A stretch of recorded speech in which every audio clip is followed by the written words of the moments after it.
Capítulo 4. Os tres piratas.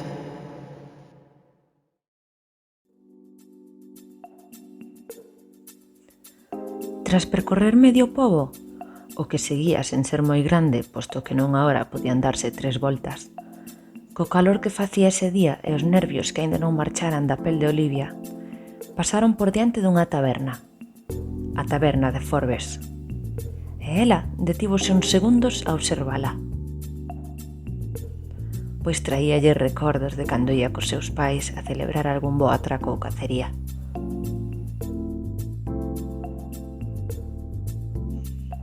O seu dono, Forbes, estaba ao cargo da taberna dende que seu pai desaparecera en alta mar, cando soamente tiña 15 anos. Dende entón, dedicou outros 15 ao bar, a ningunha outra cousa. Algúns dicían que esperaba o retorno do seu proxenitor, polo que seguiría alí mentres o seu corpo llo permitise. Olivia non entraba desde a morte da súa nai, pero estaban sedentos, así que respirou profundamente e cruzou a porta.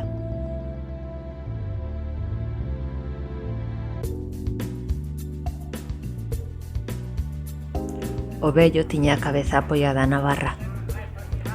Todo o seu corpo curvábase facendo moito máis visible a xiba que adornaba as súas esqueléticas costas. Os seus brazos, longos como as súas pernas, colgaban a cada lado rozando prácticamente o chan. De súpeto, soltou un ronquido e abriu a boca lentamente, deixando caer a lingua sobre a barra. 3 moscas saíron en fila, deron un par de voltas ao redor da súa cabeza e aterraron de novo naquela seca lingua. Comezou a escorrerse e 10 segundos máis tarde xa estaba no chan. O golpe soou en todo o bar e o vello espertou. 2 ducias de ollos craváronse nel. Alzou o brazo e, golpeando na barra, murmurou: Forbes, unha ronda para todos. E o silencio que invadira o bar converteuse en aplausos e berros.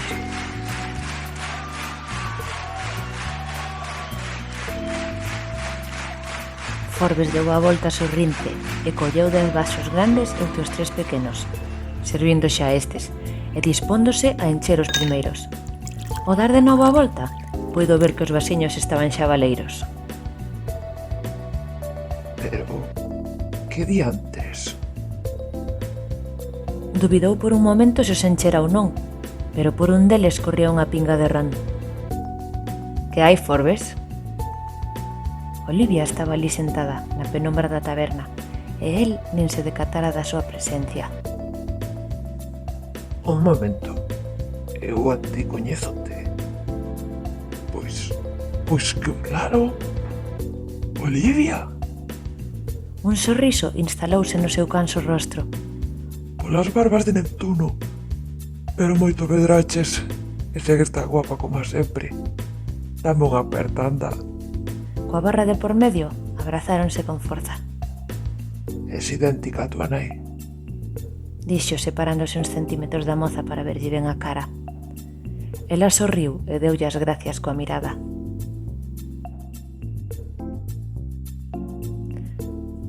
O vello das moscas, que seguía estirado no chan, incorporou a cabeza porque crera escoitar unha voz feminina e, efectivamente, abriu os ollos máis do normal e berrou: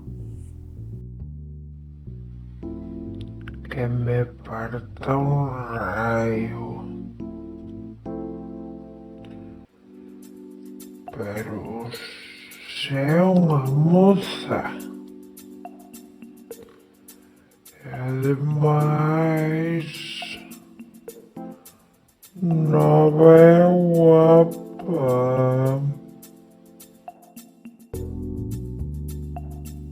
Os que estaban no bar levantáronse dun chimpo e foron correndo á barra. Olivia sentouse nun taburete fronte a todos, baixo as súas atentas miradas, como se nunca tiveran diante unha muller. Outro deles achegóuselle. É o fillo de Onyx. Un son conxunto de sorpresa fixo que se achegasen un pouco máis á moza. Aínda que nun principio lle parecera unha situación un tanto incómoda, acabou por lle parecer cómica e tivo que aguantar como puido a risa.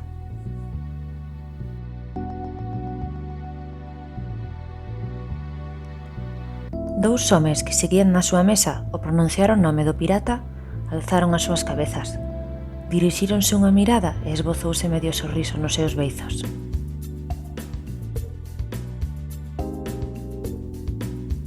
Un dos piratas que estaban embobados mirándoa botoulle un brazo por riba e pediulle ao camareiro que lle servise outro par de tragos á fermosa mociña.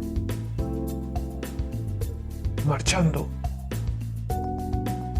Mentres Forbes lle o servía, Elvis mirou a un lado do bar, exactamente cara a unha mesa onde había outros 3 homes sentados, e dun brinco abandonou o ombreiro da súa dona e dirixiuse alí a toda velocidade. Elvis! Olivia saiu correndo detrás dele. O moniño saltara aos brazos dun dos homes, un mozo que parecía máis novo ca ela, o cal lucía unha espesa cabeleira verde, dando a sensación de ser máis erva ca pelo, e, con cara de felicidade, mirouna. Perdoa, non sei que lle puido pasar. Desculpouse un pouco avergonzada. O rapaz sorriu, aínda máis, e transmitiulle unha doce calma por un intre. Non pasa nada. Non sei por qué, pero resulta que lle gusto a todos os animais. Riu, levando unha man á cabeza, e Elvis saltou aos brazos de Olivia. Ela sorriu tamén, desculpouse de novo e deu media volta. Así que esa filla do famoso Onyx, verdade? Olivia volveuse cara a eles. Iso din, sí, por desgracia. Preguntáralle o que estaba sentado no medio. Un mozo de bronceada pel, dourados cabelos, cunha longa perilla que a primeira impresión que lle causou foi a de que estaba falando co xenio dunha lámpada máxica. Coñezo a teu pai, compartín barco con el fai uns anos, e tamén coñecín a tua nai.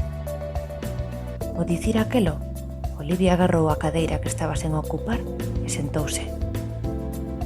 Meu pai fai xa tempo que non navega, pero desculpa a miña intromisión. Poderías dicirme de que coñeces a miña nai? Tranquila, verás, meu pai foi un dos membros do 10 e, cando era pequeno, levábame moitas veces con el. Nunha ocasión, deixaron o mal ferido e tua nai intentou curalo aínda que sen éxito. Esa foi a última vez que viaxei con el. Olivia agarrou a cruz que sempre levaba colgada.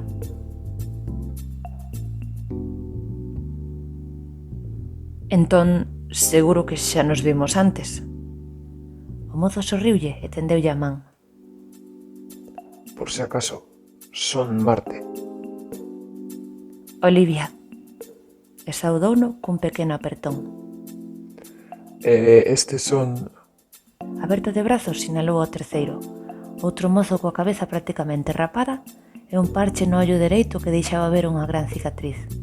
Meu irmán, Vidro, que como era moi pequeno nunca puido navegar. Deronse a man. E Mou. O rapado pelo planta sorriulle de novo. Elvis alterouse un pouco por non presentalo, así que a súa dona acariciouno e díxolles que ele era Elvis. Mou deulle un dedo e sorriron os dous.